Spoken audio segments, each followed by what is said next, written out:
tuwing magpapalit ng taon. Uso sa mga tao, lalo na sa mga Pilipino, yung tinatawag na New Year's resolution. Yung bang gustong makuha o magawa ng isang tao ngayong bagong taon. Bagong sasakyan man yan, pinaplanong investment, gustong simulan na maliit na business, pangarap na house and lot, o mga bagay at pag-uugali natin na gusto nating mabago. Kahit pa kung minsan alam naman natin sa sarili natin hindi naman natin magagawa. Pero kahit papaano nakakatulong naman ito sa magiging direksyon ng buhay natin. Pero hindi yan mismo pag-uusapan natin kundi relo na tinatanong natin this year na kung magkakaroon tayo ng labis-labis na pera para dyan, bakit nga naman hindi? Hinatiin natin sa 3 levels na base sa presyo, accessibility at availability. Kumbaga 2 attainable watch, 2 may kamahalan at 2 na libre. Kung mangarap lang ang usapan. Kasi luxury watch na yun.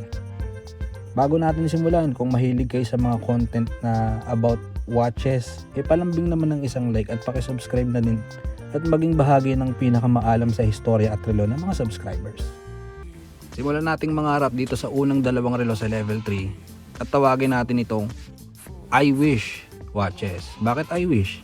Kasi wala naman tayong bilyonaring magulang at hindi din naman tayo milyonaryo. Isa sa tinatanong ng channel na ito this 2026 is itong Rolex 1908. Hindi man tayo Rolex guy dahil unang-una hindi naman pang Rolex ang bank account ko and I am more fascinated by the engineering aspect of watchmaking before dun sa kung saan napakahusay ng Rolex na craftsmanship. Far from being a fan, but if I am going to have a Rolex, it's going to be this 1908. Yung case niyan is made with 39mm of yellow or white gold or platinum.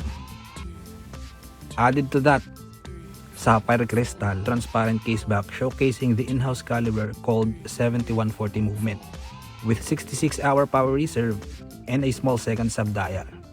Tapos certified superlative chronometer pa yan for precision, paired with a leather strap and dual clasp, offering a 50-meter water resistant. Sino ba naman ang aayaw sa ganitong klaseng relo? And as the cream of the crop, syempre yung kanilang legendary and worldwide renowned brand emblem. Others may think of the Submariner, the Datejust, the GMT Master, or the Daytona every time they heard of brand Rolex. But to me, it was the Explorer before the 1908 was released in March 2023. Rolex 1908 best represents the brand heritage in modern watchmaking, in my opinion. And this piece to me is what I call pure class and peak elegance. Kayo ba, ano yung El Supremo timepiece nyo ngayong 2026? Share nyo naman dyan sa comment section. O sige, dito tayo sa I wish number 2. Gusto ko sana sabihin na JLC Reverso pero nakapagsuot na tayo nito noong 2025. So ngayong 2026, sana makainkwentro naman tayo nitong Vacheron Constantin na tinatawag na Patrimony Perpetual Calendar Ultra Thin. This is when you combine legacy with luxury and sophistication in a single timepiece on your wrist. Inspired by the 1950s, with a precious metal case made of white gold, housing an in-house ultra-thin automatic caliber called the 1120 QP. Displaying the day, date, month, leap year, and moon phase, requiring no adjustment until 2100. Hindi ka ba bibilib sa engineering aspect ng relo na to?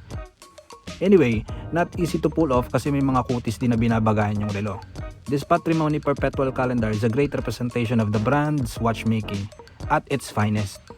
Pero syempre sa mga katulad natin pang teleserye na lang yung mga ganyang relo. But for those who are capable of obtaining such, this will be a great symbol to associate with a significant milestone in life, like career or business breakthrough. Wala man tayong pambili niyan malay natin, may mabait na galanting walang magawa sa perang subscribers ng channel na ito at maisipang mag-sponsor. Diba? Why not? Buong 2026, isa-shoutout kita sa channel na to. Ganun pa man, alam ko namang hindi ako kutis Leonardo DiCaprio or Chris Evans Kaya alam kong hindi babagay sa akin yung mga ganyang relo.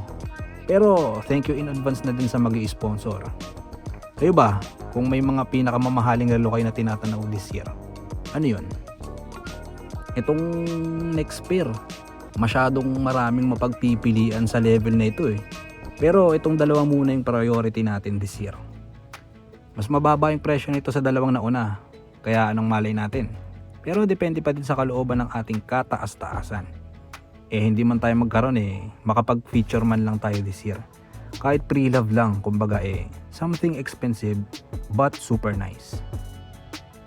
Itong una, I have a special admiration for tool watches, especially at the level of IWC's crafts. Itong tinatawag na Pilot's Watch Double Chronograph Top Gun variant is arguably my favorite IWC masterpiece. Alam ko hindi naman tayo nagpapalipad ng eroplano katulad ng mga diver's watch na kahit hindi naman talaga tayo diver nagsusot tayo. Para sa akin kasi useful yung mga chronograph watches when doing automotive maintenance.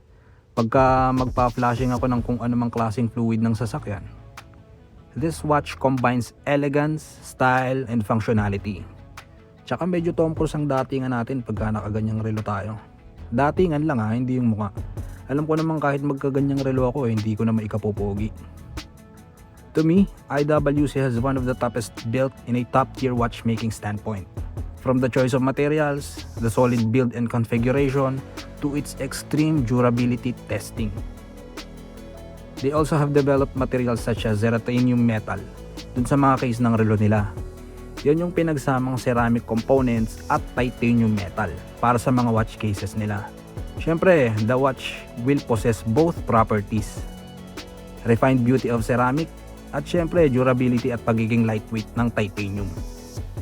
Nasa 450 to 560,000 pesos ang current SRP niyan sa Pilipinas So let's find out how close can we go to that. Isa pa sa mga relo dito sa level 2 na tinatanaw natin this 2026 itong Omega Seamaster Planet Ocean World Timer. First introduced as a concept in the Aquaterra line. The World Timer was expanded into the more rugged Planet Ocean Deep Black. When we travel across different time zones, maganda itong mga GMT watches. Also considering in my case, I report with two different bosses. One from the US which is GMT 8 or yung Pacific time. Tapos yung isa naman is from the Western Europe which is GMT 0. So it's good to have a tool that tracks multiple time zones. Again, obtaining this watch doesn't mean na magiging kasing pogi natin si Pierce Brosnan or Daniel Craig. But with Omega's reputation to be in the luxury and prestige category, alam naman natin ang Omega has the highest level of engineering as they pioneered proprietary technologies called the coaxial escapement and master chronometer certification.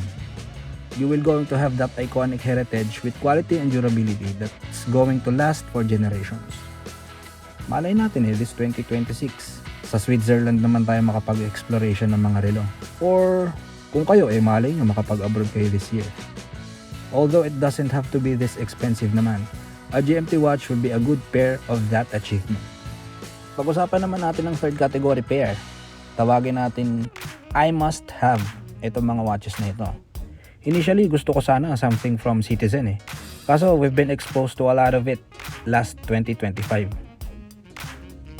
To me, what I must have is something from Timex, which is what they call the Marlin Jet Automatic, with reference TW2V 72300. This is a retro futuristic watch with 38mm in diameter na may domed hazelite acrylic crystal that extends over the bezel, creating a what they call glass box look. Iniisip ko sanang mag-acquire ng master's degree this year and I want this watch to symbolize that accomplishment, God willing. Alam nyo, something that is attainable that we can associate with a special life event makes that event a little more meaningful and a little more special. Ang pinaka nagustuhan ko talaga sa Timex is they consistently improving for the past few years, especially nitong 2025, from their new iterations of the Marlin collection and now with their latest premium watch release na tinatawag nilang Atelier. I want to see what's ahead for them this 2026 and of course for this channel. At para kumpletuhin ang list natin, what I look forward as my next watch this 2026 is, drumroll please, I must have a DW6900 from Casio G-Shock. Hindi na siguro kayo nagulat. Pero to me, simply because I want to pay homage to the very first watch that I purchased with my own money. This year kasi will mark its 30th anniversary. Nakaranas akong mangdilihensya ng aguinaldo sa mga ninong at ninang tuwing 25 de Disyembre. Yung buong koleksyon ko noon, hindi ko inintrego sa nanay ko, tapos binili ko sa palengke ng paniwala ko replika niyang relo na yan.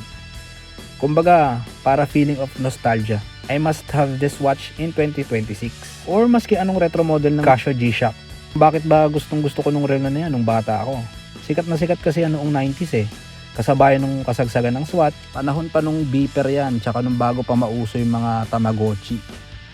Alam nung mga pinanganak ng 1980s and earlier yan. Tsaka yung pakiramdam how special it is na magkaroon ng mga ganyang klaseng relo. Tanong nyo sila. Again, very attainable naman yung mga ganyang relo. Alam natin hindi namang imposible magkaroon if we pray for it and work hard for it. At dahil Casio yan, alam naman natin na ang track record ng company na yun pagdating sa value for money and affordability. Matibay pa na ginagamit pa ng ibang mga diver o pang extreme sports. At higit sa lahat, practical dahil functional. Maging mga politiko nga at mga mayayamang negosyante kuha ng Casio ang tiwala. Ako pa ba hindi? So ayan yung top 6 watches na tinatanaw natin ngayong 2026. Abangan natin kung ano-ano dyan yung mga maiengkwentro natin sa channel na to this year. Bukod sa makapag-feature niyang mga relo na yan, syempre tinatanaw din natin na makapag-giveaway tayo ng mga relo this year. Pero isa sa pinakagusto ko talaga this 2026 alaman din kung ano-ano naman yung mga relo na tinatanaw at inaabangan nyo. Meron ba kayong mga pinag-iipunan o baka sakali na nagkaroon na kayo ng relo na isa sa mga nasa list nito? Share nyo naman dyan sa comment section at tignan natin yung pulso ng ibang watch enthusiasts. O kung hindi man, kung may tinatanaw kayong relo, sana makuha nyo rin this year. Salamat sa panonood hanggang sa bahaging ito ng video. God bless us all and keep watching.